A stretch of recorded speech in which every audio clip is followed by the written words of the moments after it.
Digital arrest सुनने में dramatic लगता है, लेकिन असली में ये बहुत सीरियस मैटर है। एक अनएक्सपेक्टेड फोन कॉल आपकी पूरी लाइफ बदल सकती है। फ्रॉडस्टर आजकल टेक्नोलॉजी का नहीं बल्कि साइकोलॉजी का ज्यादा यूज कर रहे हैं। सबसे पहले विक्टिम को बोला जाता है वेरिफिकेशन के लिए आपका बैंक अकाउंट चेक करना है। किसी भी लॉ में डिजिटल अरेस्ट नहीं है और कॉन्फिडेंशियल केस बोलना सबसे बड़ा रेड फ्लैग है।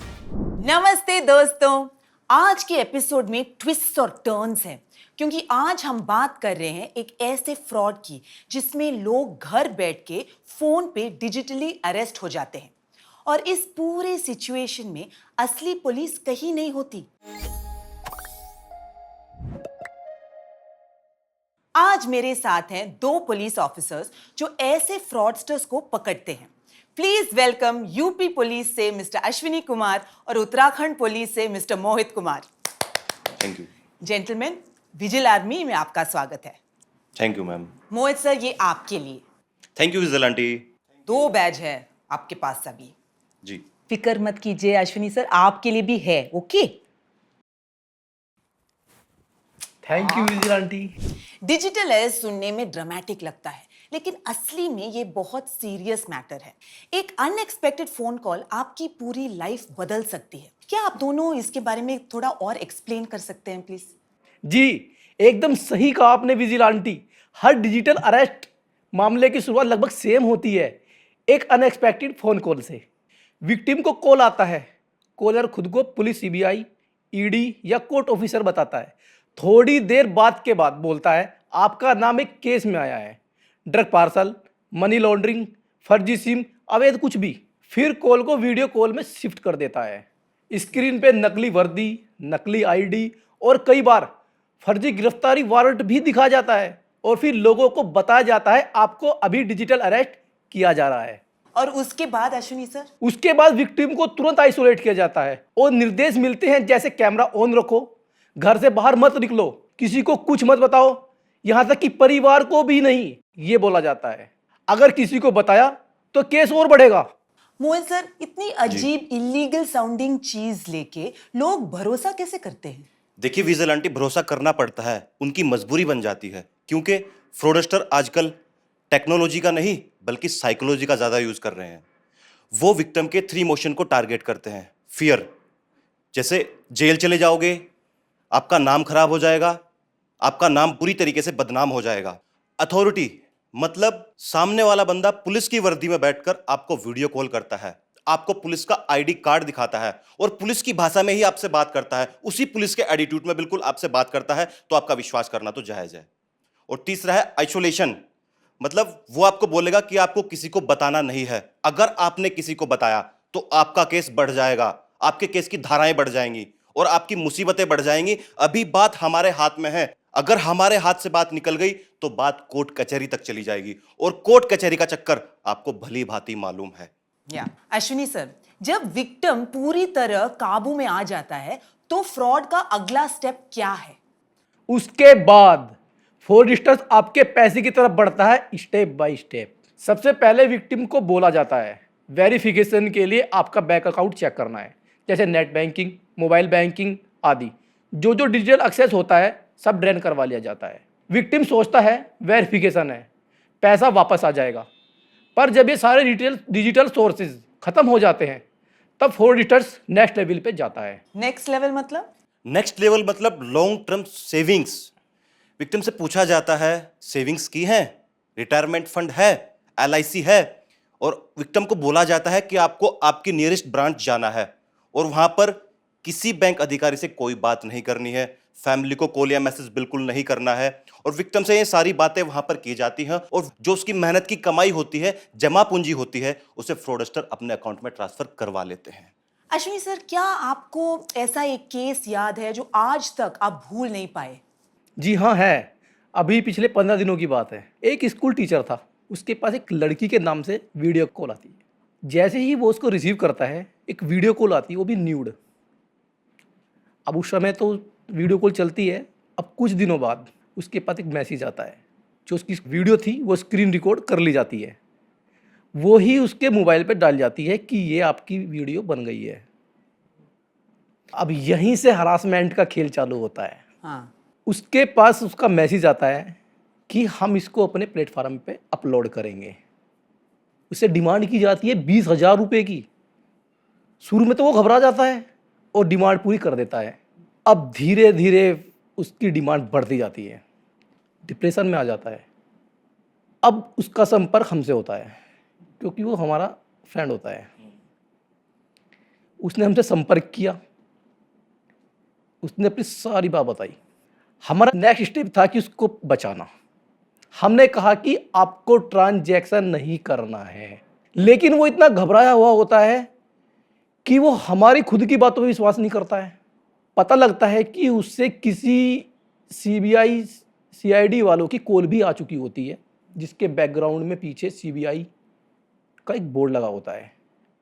उसको वो ओरिजिनल सीबीआई वाले लगते हैं। अब उसको हमारी बातों पे विश्वास बिल्कुल नहीं होता, तो मैंने उसको समझाया कि ये ऐसा कुछ नहीं होता है, ये प्री प्लानिंग होती है, ये टीम काम करती है फ्रॉडस्टर्स की। अब उसके बाद मैंने ये कहा कि आपको कोई भी ट्रांजैक्शन नहीं करना है। उसने कोई ट्रांजैक्शन नहीं किया। धीरे धीरे उसको वे डराते रहे, लेकिन उसने ट्रांजैक्शन नहीं किया और धीरे धीरे वो जो है डिप्रेशन से बाहर आ गया। उसके पास फिर कोई कॉल नहीं आई। लेकिन ये एक अकेला मामला नहीं है, ऐसे ही मामले बढ़ते जा रहे हैं। मोहित सर, अगर हम इन रेड फ्लैग्स की एक चेकलिस्ट बनाएं तो इसमें क्या क्या होगा?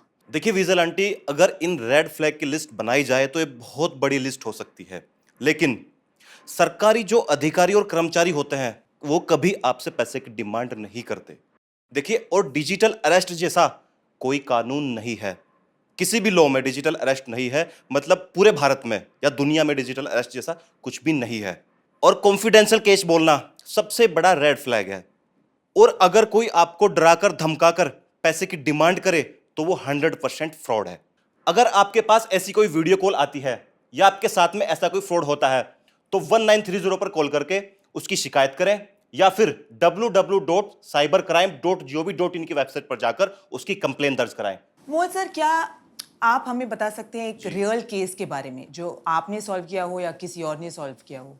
Yes ma'am, I think Ahmedabad में एक 50 साल के व्यक्ति थे, तो उनके पास एक अननोन नंबर से कॉल आती है। उनको बोला जाता है कि आपने ताइवान एक पार्सल भेजा था और उस पार्सल में हमें ड्रग्स रिसीव हुई है। वो व्यक्ति बोलता है कि सर मैंने तो कोई पार्सल ताइवान नहीं भेजा, ना मेरा कोई पार्सल मैंने वहाँ से मंगाया, तो आपको कहाँ से मिला? तो उसे डराया गया, उसे सीधा कॉल से वीडियो कॉल पे कनेक्ट किया गया और उसमें सामने पुलिस का एक अधिकारी बैठा हुआ। वो उसको बोलता है कि आप डिजिटल अरेस्ट हो चुके हैं, आपके खिलाफ ये वारंट है और आपको यहां से बिल्कुल नहीं हिलना है। उस बंदे को 2 दिन तक डिजिटल अरेस्ट रखा गया और 56 लाख रुपए की ठगी उससे की गई।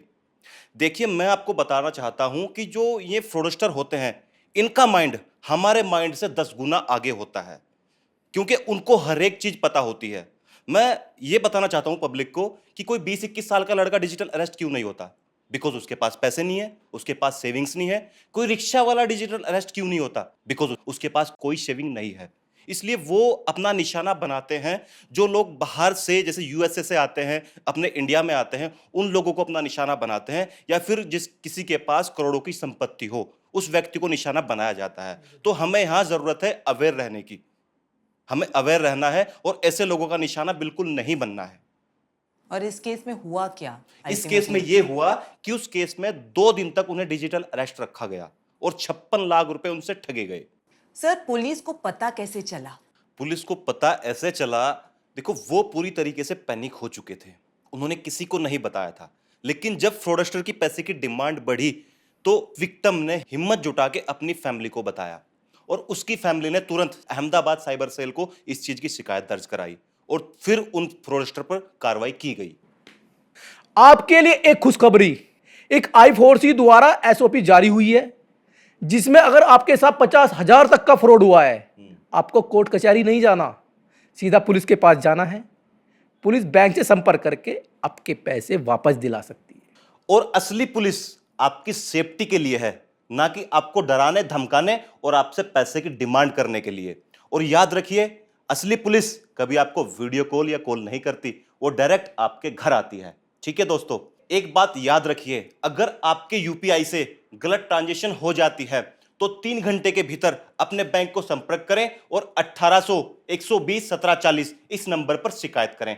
सतर्क रहें और सावधान रहें। जय हिंद, जय भारत, वंदे मातरम। दोस्तों, एक बहुत जरूरी बात याद रखिए, अगर कभी कोई आपको कॉल करके प्रेशराइज करे या धमकी दे, इस केस में बैंक की मदद लेना आपका बेस्ट ऑप्शन है। याद रखिए, बैंक ब्रांच जाना बिल्कुल सेफ है। आप ओपनली अपने ब्रांच मैनेजर या रिलेशनशिप मैनेजर से बात कीजिए। ट्रस्ट अस, एक सिंपल कॉन्वर्जेशन आपकी पूरी लाइफ सेविंग्स बचा सकती है। लॉ आपको प्रोटेक्ट करता है, डराता नहीं। और याद रखिए, पुलिस फोन पे अरेस्ट नहीं करती और बैंक आपका सेफगार्ड होता है। अश्विनी सर और मोहित सर सिर्फ फ्रॉडस्टर्स को पकड़ते नहीं, लोगों को डर से भी फ्री करते हैं। डिजिटल इंडिया में डिजिटल सावधानी ही असली सिक्योरिटी है। Remember these useful tips.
Mister Mohit, mister Ashwini, conversation with Vigilante podcast पे आने के लिए धन्यवाद।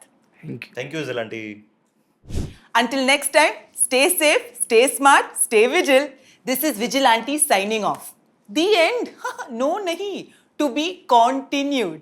Send one hi on 7290030000 to join the Vigil Army and keep everyone safe from the latest financial fraud. And remember, never share your OTP and banking details with anyone.